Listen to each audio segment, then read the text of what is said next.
Well, hey everybody, good to see you. It's been a few weeks since I've been on, but here I am. I'm back, and I hope that you are having a great day.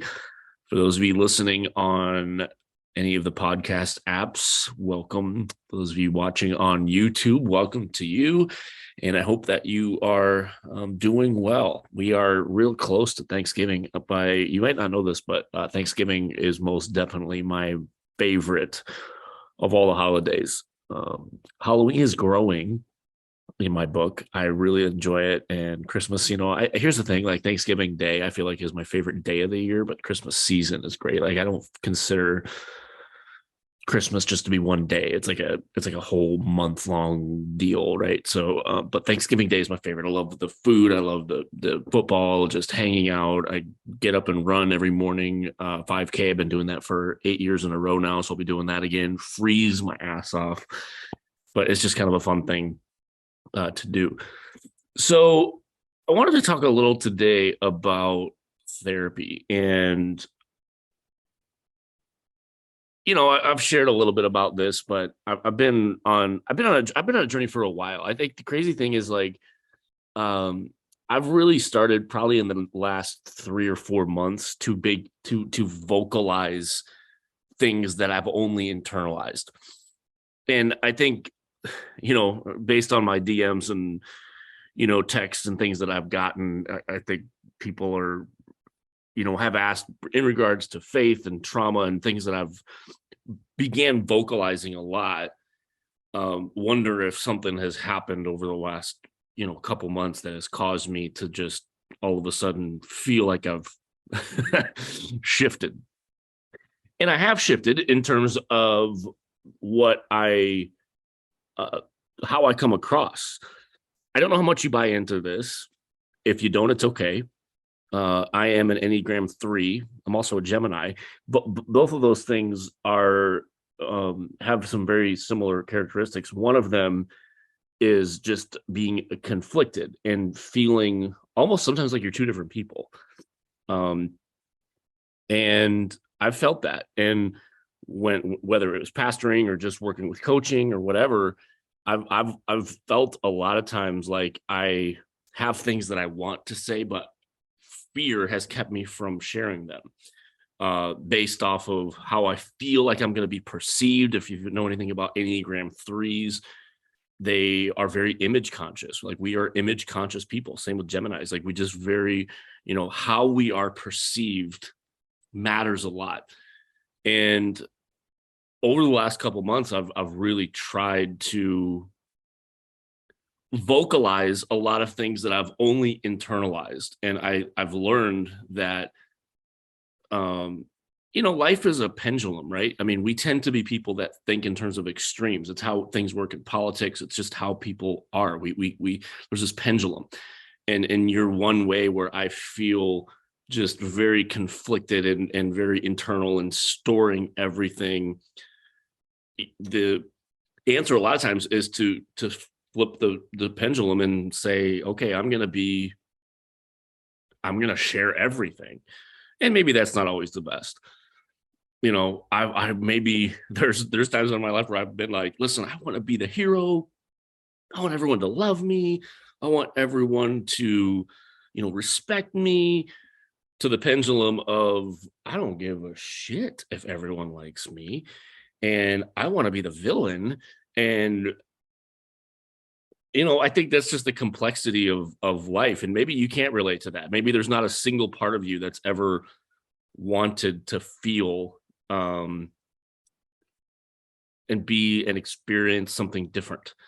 I do, and I have. And so social media, which I loathe, but it's an unnecessary, or I guess it's not unnecessary, it's a necessary evil in my life. You know it's how I promote my business, it's how all that stuff, so it's fine, it's great, it is what it is. I can't stand it. um but over the last, I've seen, and I have been a part of a lot, like a lot of therapy. And I think I've seen counselors, I've seen therapists, I've done Gosh, I've done a lot of different methods. And I think they've all had things that I can take away from them. Um, the person that I see now is absolutely phenomenal. And she is um, helping me immensely. And I don't really want to get into a ton of what I've talked through in my own personal therapy sessions, just because it is my own personal moment and it's my time. Like even I feel, and I get a lot of messages about this kind of stuff. I feel like in my podcast and in my social media, I am pretty raw.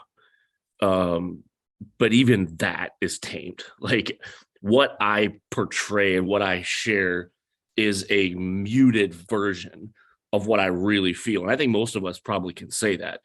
There was this image, this meme that was going around that talked about Freddy. There was this guy on a train that looked like Freddy Krueger without makeup on, and he was like looking all confused and said something along the lines of, "This is what Freddy Krueger looks like when he gets inside my head," because the story of Freddy Krueger, he haunts people in their dreams, and the whole gist of it was Freddy came to try to haunt my dreams, and he was haunted by what he saw. And I feel that because as much boldness or as much rawness as I do my best to try to portray in how I communicate, it's very filtered. So I need someone and people in my life, and when I go to therapy, it really helps that I can be completely unfiltered with, and I can say anything and not worry about the ramifications. And honestly, that's always been something that was a challenge, because even as somebody who was involved with pastoral ministry, I feel like it was something that was understood, was you could be honest, but you always had to be careful with how honest you were. Because if you were really truly honest about what you were thinking about and what you'd been through and even what you'd done or whatever, it could cost you your job. And I'm sure that probably could be said about other things too, but in pastoral ministry, it's just such a very vocalized, like very watched, very glass housey feeling. And I've gotten into that to some degree too, with because it has afforded me a pretty awesome life. But being involved with coaching and putting yourself out there in social media, it there's complications that come along with that, because it feels a lot of times like you're being just constantly watched, like everything is watched and judged, and to some people they have an easier time of that, handling it internally than others. And so for me, having someone in my life that I trust, that I can just be completely unfiltered with, that knows me, that sees the best in me, sees the not so good in me, that I have cultivated a trust connection with enough to where I feel like I can say anything. And that's very helpful. And I think that there's a lot of people, I feel like it's definitely more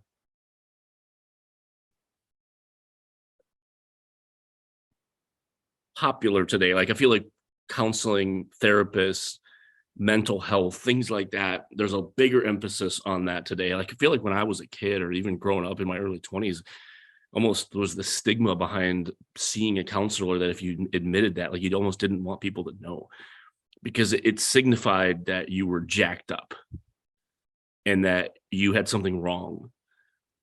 And everything that we post and share on social media is to the opposite. Like we want everybody to see what's right.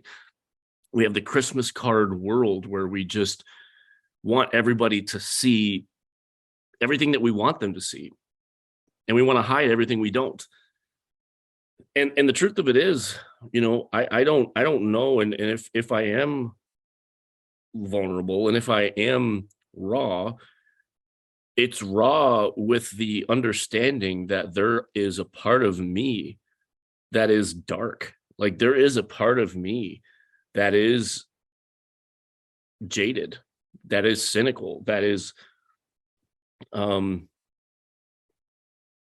needs some help. And here's the thing, even I am now learning that those things in and of itself in a person don't make them bad. It makes you a human being. I feel like there's some of us that are more apt to confront and embrace their whole self, as opposed to just embracing that which they want everybody to see, because we have this deep-seated need to be validated by everybody else, and we want everybody to see all the good. And I feel like I'm trying to be someone that puts myself on the stage in a way of saying, listen, you can watch me and you can learn from me if you want, but you're going to see an immensely imperfect person, and you're going to see someone who is in his 40s that has completely changed what I believe, what I don't believe, who I vote for, what I hold tightly to in terms of issues that matter to me. I have completely shifted. I have completely changed. And I don't want to be someone that feels like I have to apologize for that. That being said, I think there are obviously going to be things in every person that you feel the need to keep between you or a counselor or somebody, that just because you think something doesn't mean you have to say it, and just because you do something doesn't mean you have to share it, and just because you have parts of your humanity, there should be things that you keep to yourself. There should be things that you keep together with someone you trust. I don't think it's wise for anybody to be a completely open book and unlock this curtain that allows every person on the planet to have free reign inside of your head. Like, you are allowed and should have boundaries in terms of who you allow into your life, people that you trust, whether that is a trusted friend or a spouse or a counselor or a sibling or somebody that you allow into your world, so that you can be the raw, unfiltered you. Because what we have done as a society, because we tend to frown on weakness, is just store. We just store, we stuff. And I will tell you, after being someone that did that for 40 plus years of his life, that the dangers of that are pretty harmful. And I would just tell you and encourage you to find somebody in your life. And if you have to pay for it, pay for it. And if people think there's something wrong with you, they're right. There is. And the biggest part of what's wrong with you is not your humanity. It's your desire to try to pretend that everything is great, everything is fine, that you don't need help, that you don't need someone to guide and navigate your own head and your own thoughts through whatever season of life that you are going through. We are all experiencing some level of transition in our life based on external circumstances or things that are happening. And it could be a transition or a season of relationships coming to an end, or moving into a different career path, or maybe something similar to me where you're shifting in terms of what you believe in or don't believe in. Like, we are all at a place of feeling, most of us, I should say, not all, because I can't speak for every person, but I would think most of us are in some level of transition in our life. And I think it's immensely prideful of any person to think that they possess the ability to navigate whatever season it is that you're going through on your own. At the end of the day, you are responsible for you. You get to make the choice. But I am an extremely passionate